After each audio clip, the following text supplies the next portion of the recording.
Steve Groff is a 57-year-old Pennsylvania native. Steve has been farming his entire life, began farming full-time when he graduated high school in 1982. Steve lives in a rural community surrounded by suburbs. He farms with his son, David. David and Steve grow 3.75 acres of heirloom tomatoes for grocery stores and restaurants. They also grow 50 acres of winter squash, decorative squash, and pumpkins to be sold in grocery stores and at roadside stands. Steve developed the first roller crimper used in the United States. He also developed tillage radishes with Dr. Gruver's professor from the University of Maryland. Steve was an early adopter of no-till in his area. He currently farms 200 acres of rolling ground with slopes up to 17%. Steve began no-till in 1982 and was 100% by 1996. Okay, thank you, Blake. All right. Steve, you received a set of questions, and we're not going to go by that as a script, but I'm just wondering, was there one question that you just wanted to answer? Was there something that stood out to you? Oh, okay. I wasn't thinking in those terms, but Well, the one about the future. What does the future look like for the farming industry? I just wrote a book about that, so that would be one. Do you want to start with that one? That I think would be an interesting one. Steve has traveled the world, seen a lot of different approaches to conservation agriculture, as well as agriculture that's not so conservation oriented. So you have a vision of where you'd like to see things go. What's your perspective? Yeah, so I wrote a book called The Future-Proof Farm, Changing Mindsets in a Changing World. And that's kind of a compilation of, my history and my own quest to kind of understand where the future of agriculture is headed. But also it's a compilation of the stories and my experiences in traveling the world and the country, in U.S. and Canada. And for the past 20 years or so, aside from cover crops and no-till and the big buzzwords, sustainable agriculture and all that stuff, I was also had a keen interest in better food or more nutritionally dense food. You may have heard the term nutritional density. And literally in the year 2000, 2001, somewhere in there, I started working with a researcher from the USDA on this, and I tested some of my squash, and they tested better than the average of butternut squash in this case. They tested better than the average in the U.S. And I thought, wow, I must have something here. So coming up to right now, currently, with my tomatoes and with my squash and even with my CBD hemp that I'm growing, we are testing that now, and we've kind of rekindled that to see how our farming system influences the quality of food. And we've heard various claims out there of what this, how this may or may not work. But, you can make a claim, but can you back it up? So far, the butternut squash in particular have been showing to be significantly higher in nutritional benefit. So far, my CBD hemp being tested by Hershey Medical Center here in Pennsylvania with Penn State Medicine, well, it's renowned. I mean, for the area, they are seeing that my CBD hemp has more good qualities in it in the context of how it impacts human health. They're actually studying this. So where I see the future going is that farmers have traditionally, and you guys know this very well, you get paid for yield. You get paid by bushels. Very rarely is there anything else. It just has to be pretty decent, pretty clean, and you get your paycheck. You get paid for the yield.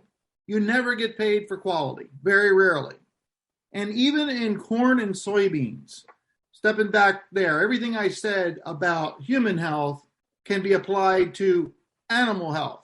So if we can be using a more biological system that will grow a more nutrient-dense corn or soybean, we should be able to feed pigs, cattle, cows, whatever, with our grains, that they'll do better, less diseases, less sickness, higher weight gains, faster weight gains, all that stuff. And there's anecdotal evidence, and it's starting to become back to the science, that there's something to this. So there you go, Joel. That's where I see the future of agriculture going. That's a fantastic foundation, I think, for our discussion. And obviously, that's not specific no-till, but that is what we are thinking about in terms of a whole systems approach, where if we take better care of the soil, we're not just preventing erosion, we also potentially are producing more nutrient-dense crops. When do you think this future might become reality? I mean, are you getting paid more for your nutrient-dense butternut squash? So to date, I'm not getting paid, but it gets me in the door. I sell to Whole Foods. I sell to Trader Joe's. I tell them my story. I can back it up. They've come to see my farm. I sold for Blue Apron for a while. They were really good. They really came out here and essentially verified it. But the answer to that, Joel, is not yet, but I'm positioning myself for it. I got other accounts here in the East Coast, Sweet Green, which you've never heard of because they're only in the East Coast and the West Coast. It's a soup and salad type equivalent of Subway sandwiches, but it's soup and salad. They came to me because they heard about me and they heard about the way I grow. They're concerned about it. So we're starting to see this slowly but surely increasing awareness and interest.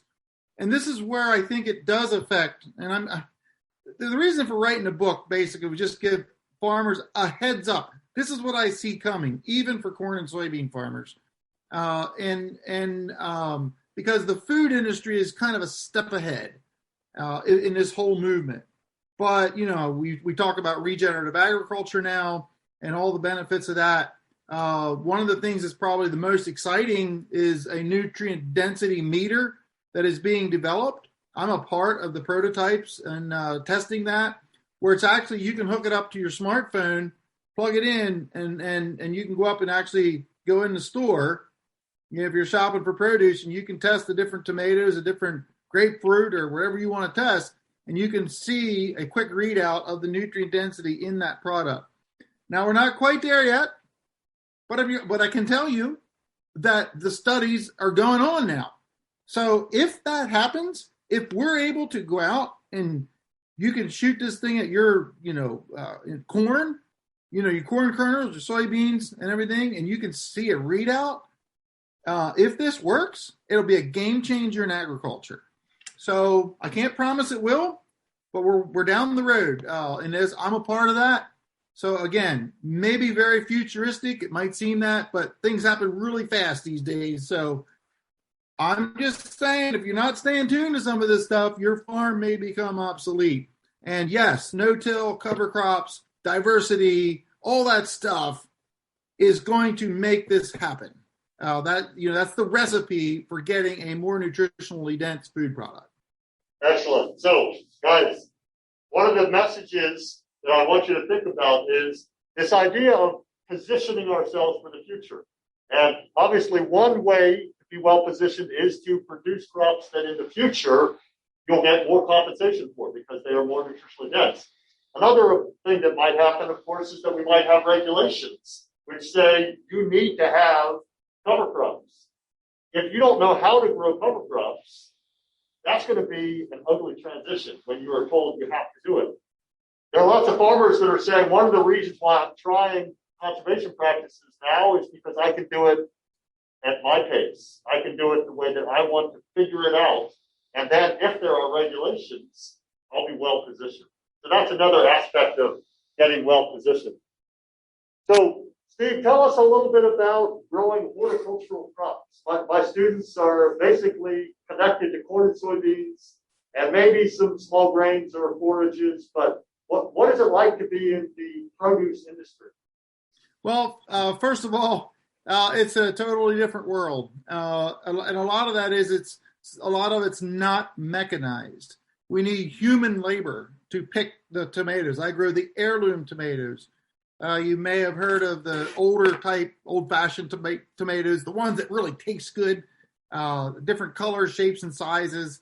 There's a market for that now, and we grow them in high tunnels where they're protected from the rain, and we can control the water that they get every day with irrigation, and we can control the fertility they get every day in that irrigation water. So the biggest thing that separates the vegetable growing business, at least in my scale of growing for fresh market, is the labor, the human labor that needs to be a part of. So I have about 12 employees over the summer that work on my farm. They pick the tomatoes, they pack the tomatoes, and then with the squash, we have to cut the stems by hand and put them on a conveyor, and we put them in wooden bins, and we wash them and pack them by hand into either bins or smaller boxes. So the whole aspect of growing vegetables is a lot more hand labor, hand work. I will say this: there's good things and bad things about it, but one of the good things is you can control your destiny a little bit more with the market, developing your market. You can sell on a roadside stand if you have a good location. That's the most margin per item, but then again, usually you don't have the volume. I sell more to, like I indicated, Whole Foods and bigger stores where we do a more tractor trailer load or pallet quantities of what have you. So it's a total different paradigm. I like to tell, sometimes I get ribbed a little bit from corn and soybean farmers. Say, you're in the big money with vegetables. And I'm like, well, yeah, some years it's big money, but so is cash grain farming. Some years big money. But at least you can have half a crop from drought or whatever, and you can still sell it. And you can still sell your crop. If for whatever reason, weather is a problem, it's going to affect my vegetables much more dramatically than corn and soybeans ever will. So I am more subject to weather extremes, and also, and on the flip side too, and you could argue I'm more subject to markets and everything in that lineup as well. And I use the example of, like squash. I can't irrigate everything. If we happen to be dry, I can't sell a tiny little squash that didn't get big enough, because that's just not the way it works. You can sell a subpar corn crop because you just get less bushels, but you can still sell it.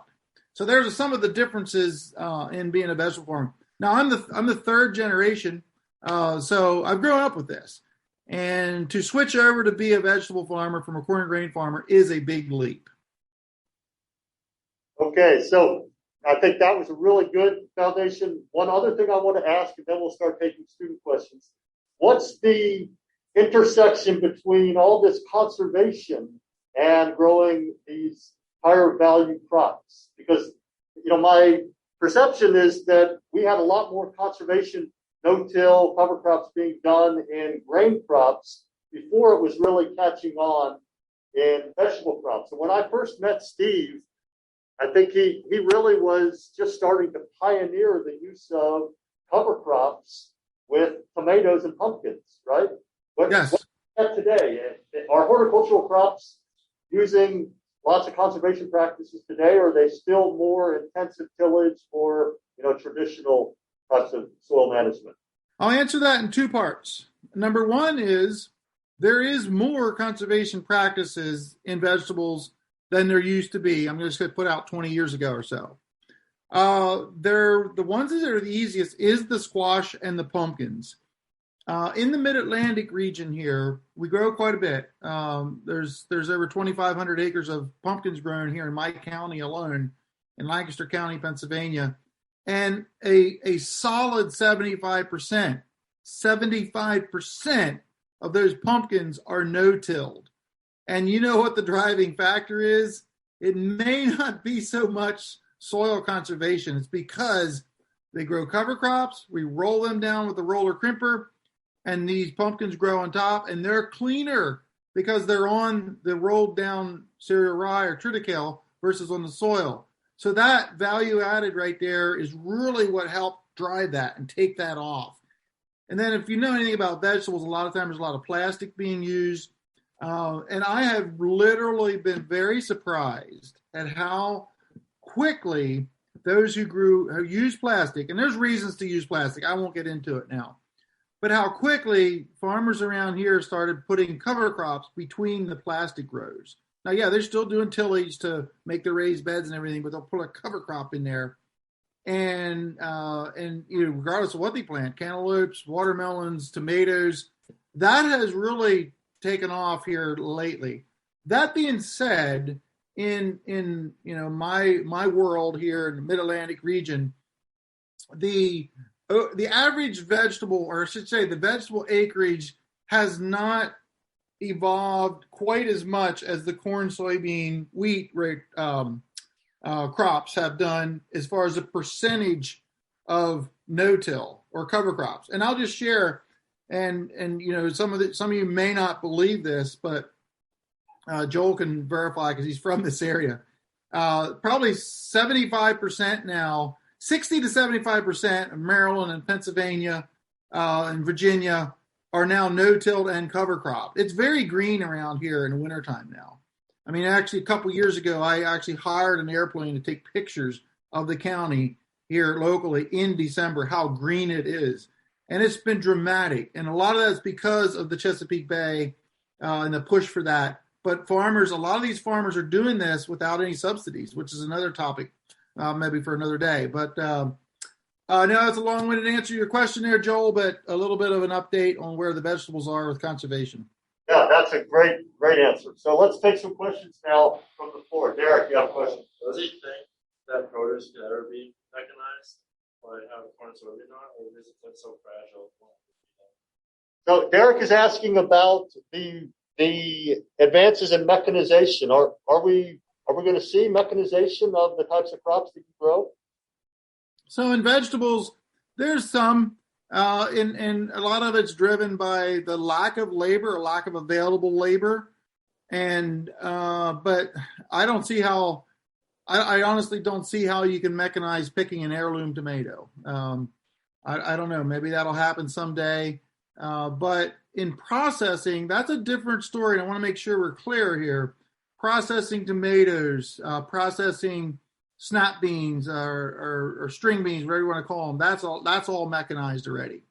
So the processing part, lima beans is another thing. Down in Delaware, they grow a lot of lima beans. It's fun to watch those machines work. But as far as, the more fragile things like tomatoes and so forth, and especially for the fresh market, things that will be harvested and put out on a display to stand, that's pretty much still human involvement in that. Great, thank you. Got a question? Dustin. I've seen like a graph on your website where you're saying you get like 4.5 organic matter. I was wondering if that was with your corn and soybean rotation, or is that more horticultural? Yeah, so maybe you could just talk to us about the improvements in soil organic matter and other soil properties that you've seen. And the perception here is that you need to grow, lots of crop residues to build organic matter. But I mean, obviously horticultural crops are a little different. Are you building organic matter with tomatoes? Are you building organic matter with squash? Yeah. That's an excellent question. And there's a lot of other factors go into it. And I'll just say, of course, lack of tillage or no tillage is going to really help in that department. Growing your cover crop, if you can grow your cover crops to maturity, if you have that seasonality to do that. And vegetables, there's the good thing about vegetables is typically they're not all planted early like you do with corn and beans. So you can allow cover crops to fully grow, like come out and head and so forth. So they get more carbon both in the roots and in the biomass on the top. As that breaks down, it helps increase organic matter. And I think the diversity factor too is often overlooked. When I say diversity, I don't mean just corn and soybeans as a rotation, because that soon becomes a monoculture in itself. But adding a small grain and then so my farm is not 100% vegetables. I do grow corn and I do grow small grains. So that all counts in the context of building soil organic matter. So my organic matter over the past 30 years now or so has all but tripled. And I think I could do it a lot quicker now if I'd be starting over with the knowledge I know today. But people ask me, what's your goal? What's your goal? Because right now, some of my fields are 6.5. And just so you know, most everything here wasn't a 2 to 2.5% 30 years ago. And I answer that question by saying, well, I've taken soil tests in my woods, and it's between 7 and 8%. So that's actually my goal. If I could bring my farm back to that, because I live in Pennsylvania, Penn's Woods, this was all woods. And if I could bring back my soil to that, that would be great. Now, probably is not going to happen under my management, because I'm starting to table off a little bit now in that 6%. I'm no longer going up as steep as I used to. I'm still trying to figure out how to do that. There's always challenges out there, but maybe my son will be able to accomplish that some year. But that's a personal goal of mine, to get back to 7 to 8% organic matter. Wow, that's a great answer, Steve. Let's take another question. Yeah. When you plant your horticultural crops, do you do it by seed, or do you have like a little greenhouse type thing where you start the plant and then plant the seedling? Yeah. Are you planting seeds or planting transplants for your horticultural crops? Both. So tomatoes are all planted by transplants. Every single seed is planted by transplant. Pumpkins, on the other hand, almost every seed is planted by seeds. And there's only a few exceptions. Actually, this year, I got a market that wants some earlier ones, and we're going to make some transplants, and then we'll no-till transplant them to get a little jump on it. But so typically, the crops I grow here, tomatoes are all from transplants. I have someone else growing them for me, and then we transplant them into the soil when we're ready. And the pumpkins are all planted with a no-till pumpkin planter. I have a special planter just to plant no-till pumpkins. And you might say, well, how do you can afford that? Well, I plant 50 to 90 acres pumpkins, and I basically plant that much for neighbors as well. We have quite a bit of pumpkins and stuff around here, a lot of small farms. So that's kind of a side business I had with the equipment I have. When I first met Steve, he was working with a professor at Virginia Tech that was pioneering the transplanting through thick mat of cover crops. And so that was Dr. Richard Morse. And, most people that would come to Steve's field day had never seen plants being planted into rolled down cover crops. But I guess today, now that's a much more common practice. Most people are aware that that's possible. Yeah. So rolling down cover crops, how did you even come to the idea to invent a cover crop roll? And then how did you come to a roller crimper? Yeah, so tell us about your roller crimper, and I guess how that idea came to you and how that has evolved. Well, that was debating whether or not that would have been my first question to answer when you asked me about what's really important to me, because it's really a part of a significant part of not only what I do here in my farm, but what I'm known for. So in the mid-90s, I was starting to get more into cover crops and no-till and vegetables. And I discovered the rolling concept. And it was Dr. Ron Morse, by the way, Dr. Gruver, not Richard, but Ron Morse. He accidentally, their hired guy doing the research plot for flail mowing, forgot to turn the flail mower on. And he rolled it. It was just the depth control thing. And they said, and actually worked good to no-till transplant their, what were they doing down there? Pumpkins, or I forget what they were planting. Anyway, no, it was broccoli, I guess, or cabbage. That's it. So I started doing a little research on it and found there was some farmers in Brazil and Paraguay who had been using roller crimpers for cover crops. And so there's a farmer by the name of Frankie Dijkstra, and he is, as far as I can tell, he is the inventor of the rolling crimping cover crop concept. In the late 70s, him and Rolf Derps, who's from Paraguay, started playing around with this. And I got pictures they sent me of their early days. And fortunately, Frankie Dykstra came to one of the national no-till conferences that were held here in the United States in 1996. And I was already beginning to think how I could make a roller. And I was able to talk with him there, and I kind of got this design in my mind based on the pictures he sent me that I would design this roller crimper. And then I was just about ready to do that. And then I saw what's called a rolling stalk chopper made by Fleischer Manufacturing out of Nebraska. The brand is Buffalo. And they actually, what's ironic on now is this stalk chopper is kind of like what we would call vertical tillage today. And so I saw that I saw that in a Successful Farming magazine as a new implement. And I thought, hey, I bet that could crimp cover crops. I called the company up. They said, we've never shipped anything east of the Mississippi before like that. And fortunately, long story short, they got one in here. They gave it to me. They said, you don't need to pay for it unless you like it. Can you believe that? So I made 2 rounds in my cover crops, and I called them up and said, I'm buying it.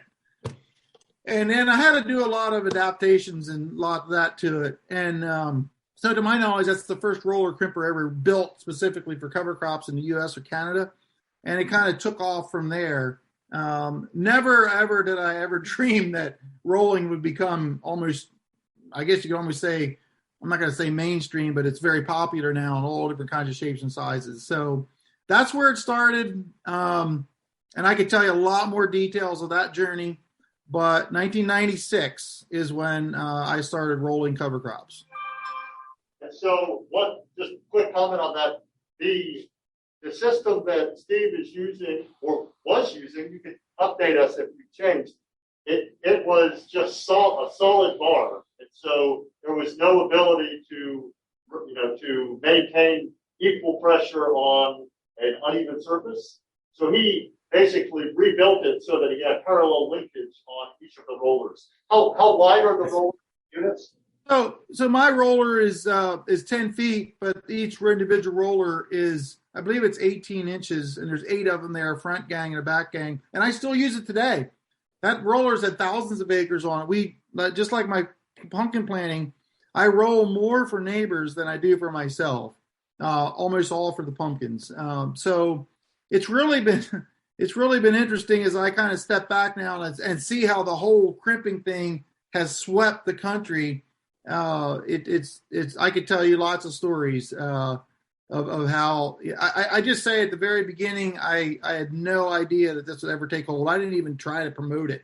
I just thought it was a cool thing.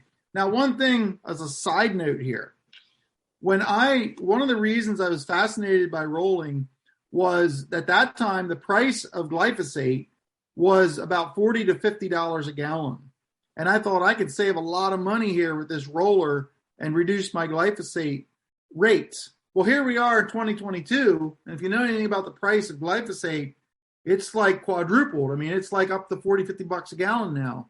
And now the interest of rolling is jacking up because I&J Manufacturing here close to me, who makes rollers, I helped them get started in that whole business. They said that they're so booked up with roller sales that you can't get in one this year if you'd want a new one from them. So isn't that something? How what goes around comes around. That's just an interesting side note there, Joel or Dr. Gruver, for how that works. But the design, the I&J design, or at least the design I'm familiar with, we have one of their roller crimpers that has the Rodel design.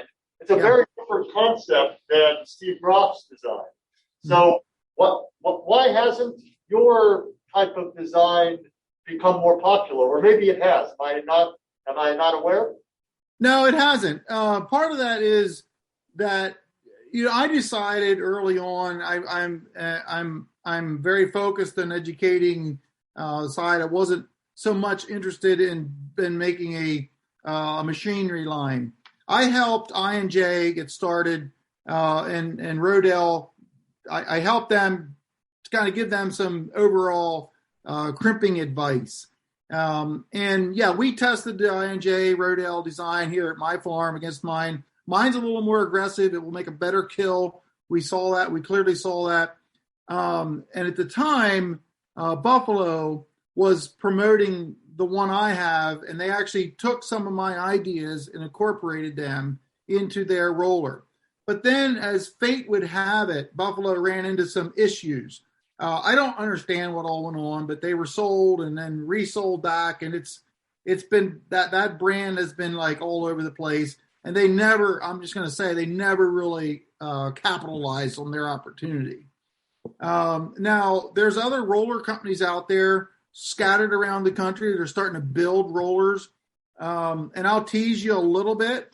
I can't say much, but I'm helping to potentially design a what should I say, new and improved roller design, and we'll see where that goes. I make no promises, but I kind of got my fingers back into that now again. So that's a little bit of the back history, but I've been threatening to write a book on the history of rolling cover crops. There's just not enough hours in a week to do it, but I would love to at some point. The history and the whole journey that we've come, not just me, but kind of in agriculture now, because you can buy rollers on the corn put on corn planters, and you can get 60-foot wide rollers that are for larger scale operations. You have more no to organic starting to be figured out, and that has a place for that right there. So rolling is definitely here to stay, no doubt about it. But it's not going to be on every acre and every farm either, I don't think. Thank you so much for that. The system that we have been using primarily in recent years, the I&J system, I'm not completely satisfied with. And I really look forward. I'm teased. I'm looking forward to hearing about what Steve is back involved with, because I think there are definitely ways to improve rolling technology. Any questions? Who's got a question? Yeah, Derek. Could you re-explain the difference between your I&J and roller? The basic idea with the I&J is that it is a solid unit. Ours is 15 feet wide, and so basically it has a kind of a helical design. So the steel is not just straight across. So that keeps, because it has this curved design, the steel stays on the ground. But if there are any areas that are out of flat, you end up with having less down pressure on those areas. And so having these smaller units, he said 18 inches wide, that are on parallel linkage, he's able to basically keep pressure on the whole surface much more effectively than a solid bar. Does that make sense? And no, what he has is more like a solid drum, like a lawn roller with bars on. The one he has is more open-faced chopping reel, like what you see on the back of the field over there, like a rolling basket. That's what Steve's. It's an open design. Yeah, and there are videos online. If you want to see Steve's roller Gruver all the way back into the 90s, you can take a look at that. Let's take another question. Got a question? Tell us a little bit about the hemp business. That's something that I didn't even know until recently, that you were in the hemp business, but you've been in it for a few years. What was it like getting into hemp? So back in 1999, I went to a meeting locally here, arranged by a few different people, trying to get it legal. Industrial hemp, the type of hemp you would use to make rope and fiber type things, textile type things. And so I became intrigued with it. And the whole impetus at that time was to provide some alternatives to a lot of these commodity crops, which during that time they were fairly cheap. And that was the reason we had it. And so I kind of kept up with it. And then as there became more and more, I guess you'd say, gathering steam and momentum to make it actually legal, it's because of the association and the close proximity of to marijuana is what is holding it back. And I'll just quickly say, just in case you're wondering, well, what's the difference between hemp and CBD and fiber and marijuana? The best thing you'll understand is you take corn. We have popcorn, you have sweet corn, you have field corn. They're all corn, but they're bred, selected for different traits. You wouldn't use popcorn to grow for field corn, and you wouldn't want to eat field corn. Okay, so in hemp, 100 years ago or so, some people found out that you can get high on certain selections of it. So that was what's marijuana. So then we realized here more recently that there's other cannabinoids, which THC or marijuana is one. CBD, cannabidiol, short for CBD, or for CBD is what that word is. That is basically, you get some of the, I'll put it this way, some of the benefits of THC, but without the high. And then there's other cannabinoids in the hemp plant. So they've been selected for these different traits. And I hope that helps you understand. Well, some have, more for fiber. They're the taller plants, and some for the seeds, actually. The seeds are really good for you. Every single hemp has a little THC. Every single hemp has a little CBD. And every single hemp has fiber. And every single hemp can make good seeds. But they've been selected for the different traits.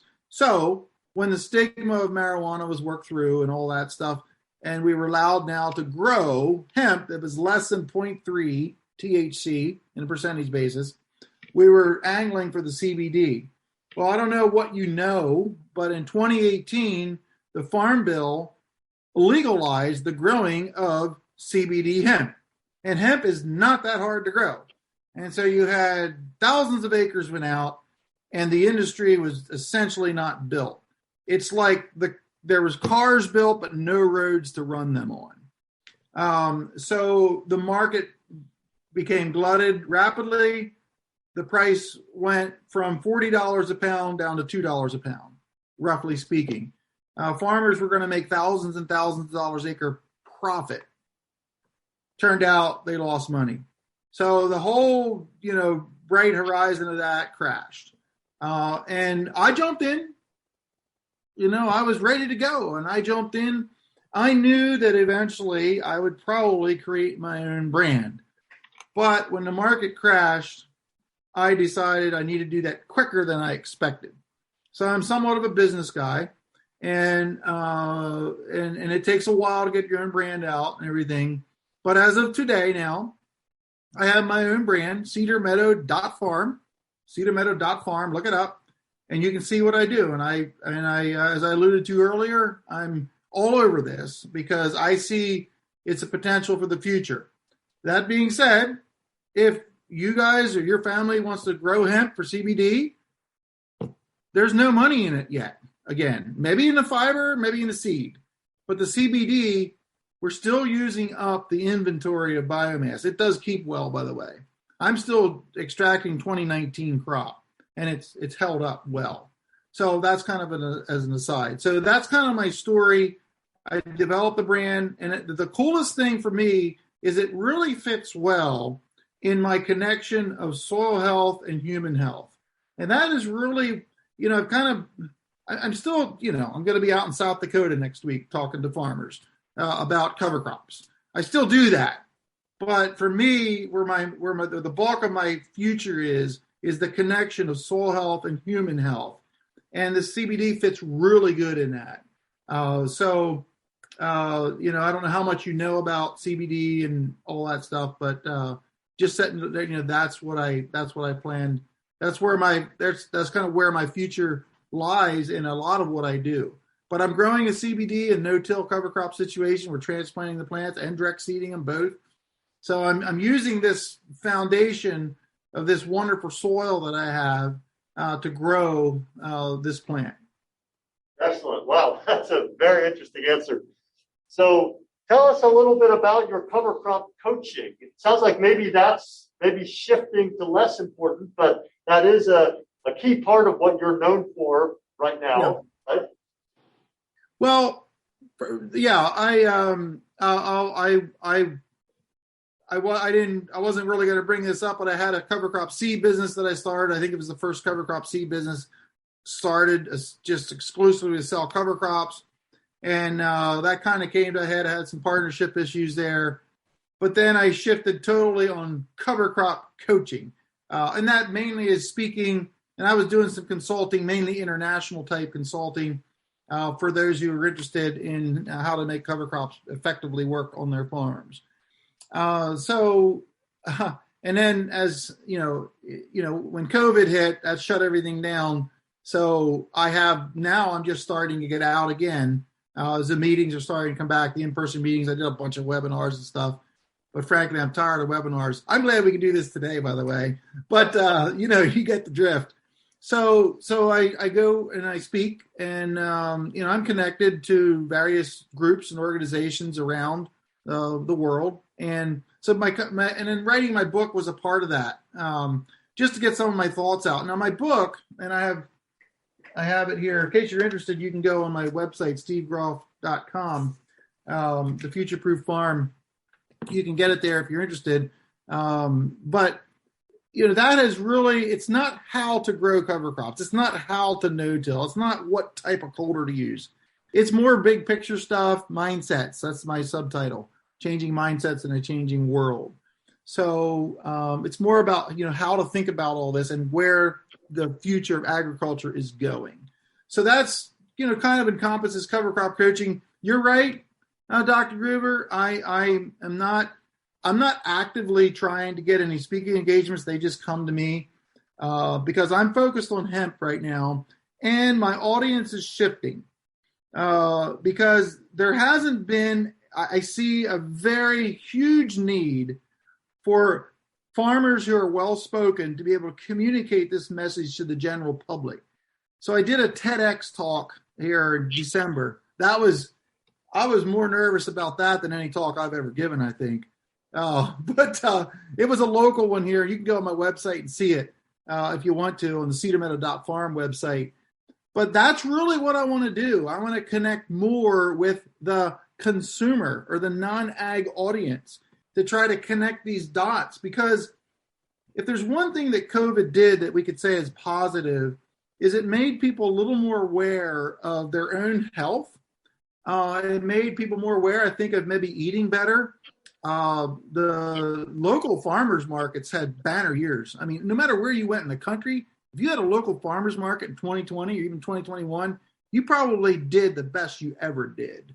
And so maybe some of you don't know that, but the whole thing of this, trying to get locally grown stuff, all these supply chain concerns that are still with us today, and higher prices for transportation and all that, causing people to look about getting their food in a more locally geographical area.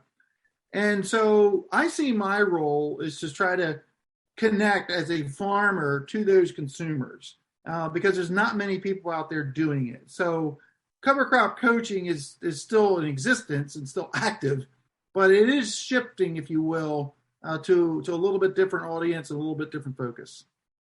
Thank you, Steve. Let's take another question.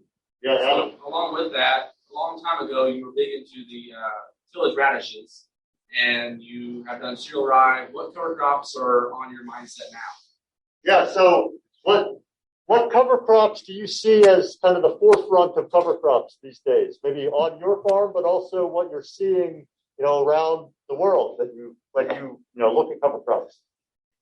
So can't answer that question specifically because it's so different for each farm, each farmer, availability of seed. I mean, and I'm just going to say I can't answer that question with specifics because even this year we're facing some shortages in cover crop seeds because where most of the cover crop seeds are grown is the Willamette Valley in Oregon. And they had a very hot, dry summer. Crimson clover is in short supply. You may not even be able to get it this year. So with all that being said, and supply chain, oh my goodness, there's a lot of cover crops are imported, like from New Zealand and in southern hemisphere and Argentina. They're brought up. They're brought over from Europe, some of them. And because of all these supply chain issues and the ships are sitting out there off the coast, I mean, I know for a fact this is happening. And the Canadian thing, the whole trucker thing. I mean, there's talks in the industry now as, what's going to happen with the U.S. relations and all what's going on with the truckers. And And how's that going to impact cover crops? Because Canada grows a lot of cereal rye, which is huge. So getting back to your question, I have to tell you that background. Cereal rye is still the most popular cover crop out there. Radishes are no longer kind of the buzzword anymore. That kind of blew through. Some people have actually said that the tillage radish was all but a spark plug for the cover crop movement, and I can see there's some validity to that. Radishes are now more like the salt and the pepper of a cover crop mix. So most of your leading cover crop companies now sell some sort of a cover crop mix, and there's all different kinds of what those mixes are. They may be 2 things, it may be 12 different species. And I would say neither of them are right or wrong. Depends on the seeding date and what works in your area, what seeds are available. For me personally, I'm using a lot more black oats. That doesn't apply to a lot of your corn, soybean growers. The reason I like black oats, it's an oat that actually overwinters, and it works well for my pumpkins. Black oats and hairy vetch. That's what works for me. For what I do here in southeastern Pennsylvania. I will still say that, in your area in the Midwest for soybeans, cereal rye in front of soybeans is the place to start. There's nothing better than that. If you have a bigger operation, want to spread things out, planting some triticale that doesn't grow quite as fast in the spring is a good idea. Some people are looking at different varieties. I think that's one of the latest things out here now is you're getting some varieties of cereal rye, varieties of triticale, varieties of radishes, even varieties of vetch. I have my own vetch variety that I just released that's more winter hardy. So you're seeing some of these cover crops that have been kind of off-the-shelf plants, if you will, starting to fine-tune them and put a little breeding into them to select them for traits that we want. And so that's why I can't answer your question directly, but there's nothing better than communicating with the farmers in your region, in your area, what's working. And then if you do have a seed person who is very knowledgeable in what works in your area and is active in that and doing research plots, everything, that's who I would really depend on. Because if you ask me for my advice, I'd have to talk to you for a while, probably, if you want to get creative and specific. And I'm happy to do that. But the reality of it is what works in your area is going to have to be what you go with.